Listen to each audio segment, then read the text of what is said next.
We talked a bit about characterizing transmitters. Joel gave a whole talk on oscilloscopes, which are the tool that we use these days.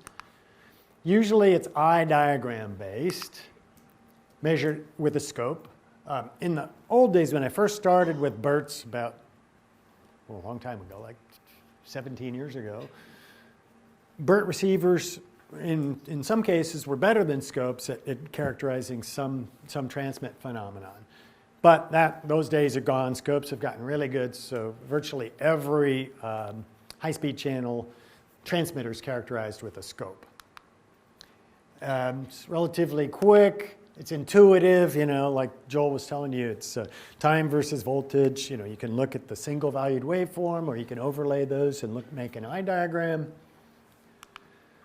And often it involves testing against a mask, so you can kind of understand that if you have nice margins around that mask, you have a good transmitter.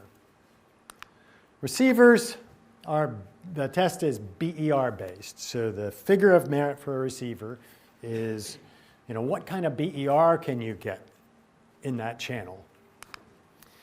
The output waveform of the receiver. So the receiver is going to make bit decisions and somehow transmit those bit decisions back to a measuring instrument. We'll talk more about that. But the output waveform of the receiver gives you no idea whatsoever. You could have this beautiful eye where virtually every bit is in error, but it'll still look great on the scope. So you'd see this pristine eye coming out of your receiver. After the slicer's made the bit decisions, you'll have no idea unless you measure the BER.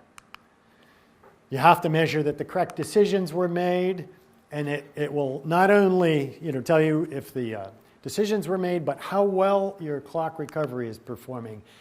And as I've learned over the years, it's a lot less intuitive than transmitter testing. People kind of have a gut feel, and they've gone through EE school and been using scopes their whole career.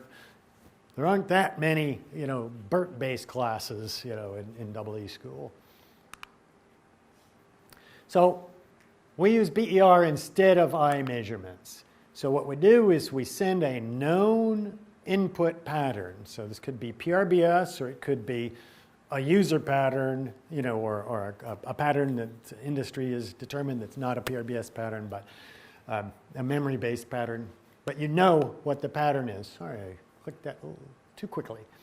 You put it into the receiver, makes decisions, and it somehow outputs those decisions, and you see that the decisions that are output, there's a couple differences here. That guy was supposed to be a 1, and that guy was supposed to be a 1. I think so. Anyway. You see that there was some differences between the output pattern and input pattern. Those we record as bit errors. And what is BER?